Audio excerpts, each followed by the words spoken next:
Также якутяне смогут вживую увидеть картины величайшего русского живописца Ивана Айвазовского. 2 июня в Национальном художественном музее Якутии откроется выставка талантливых русских живописцев.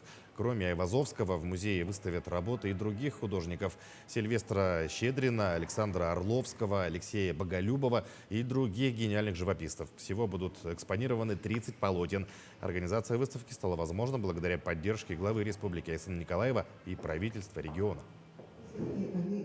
Первый зал показывает такую как бы эволюцию развития морского пейзажа в отечественном искусстве, начиная с начала XIX века, заканчивая рубежом XIX-XX века.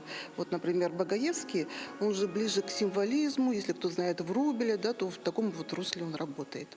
Второй зал показывает 19 картин кисти Ивана Айвазовского. Это подлинные произведения великого мариниста.